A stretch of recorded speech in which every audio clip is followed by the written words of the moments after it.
మాట్లాడండి. ఈరోజు మా ఎంఆర్పిఎస్ వర్గీకరణ అంశాన్ని భారత అత్యున్నత న్యాయస్థానం ధర్మాసనమైన సుప్రీంకోర్టు 7 సిట్టింగ్ జడ్జి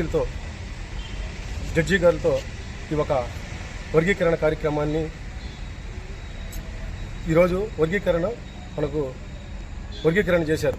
దానికి అనుకూలంగా మనకు తీర్పు ఇచ్చిన దానికి ఇక్కడ మన మున్సిపల్ ఆఫీస్ దగ్గర మన మాదిగ సోదరులందరితో కలిసి ఈ విజయోత్సవ ర్యాలీలో పాల్గొని విజయోత్సవం చేసుకున్నాం.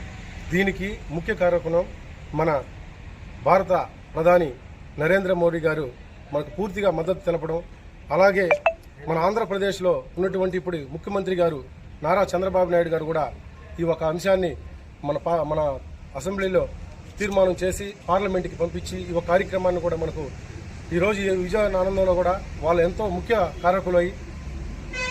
కారకులైనారు. దానికి వాళ్ళకు కూడా ప్రత్యేకమైన ధన్యవాదాలు తెలుపుకుంటున్నాం. నరేంద్ర మోడీ గారికి, ఇక్కడ మన చంద్రబాబు నాయుడు గారికి ప్రత్యేకమైన ధన్యవాదాలు.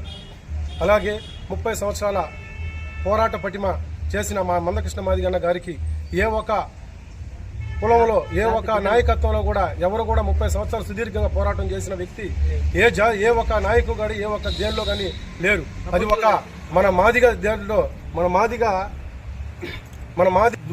జాతికి గర్వించదగ్గాల్సిన వ్యక్తి మన మందకృష్ణ మాదిగన్న. అంబేద్కర్ తర్వాత మనకు అత్యంత ఆణిముత్యం లాంటి వ్యక్తి మందకృష్ణ మాదిగ గారు. ఆయనకు ప్రత్యేకమైన ధన్యవాదాలు తెలుపుకుంటూ, ఇలాగే ఎంఆర్పిఎస్లో ఇక మీదట మనకున్న మన తరపు మన నెక్స్ట్ తరం ఇక వాళ్ళందరూ కూడా మంచి భవిష్యత్తు ఉండి మంచి ఉద్యోగాలలోనూ, విద్యలోనూ, వైద్యంలోనూ, చదువులోనూ, రాజకీయాల్లోనూ మనకు రావాల్సిన వాటా మనకు వచ్చి మన మాదిగ జాతి సోదరులు, మన బిడ్డలు, వాళ్ళ తరతరాలు కూడా అందరూ ఎంతో సుఖ సంతోషాలతో ఉంటారు. ఆ మందకృష్ణ గారికి మన మాదిగ జాతి అందరి తరపున రుణపడి ఉండే కృతజ్ఞతలు, వందనాలు. జై మాదిగ, జై జై మాదిగ, జై మందకృష్ణ మాదిగన్న నాయకత్వం వర్ధిల్లాలి. జై మాదిగ, జై మాదిగ, జై మాదిగ, జై మాదిగ.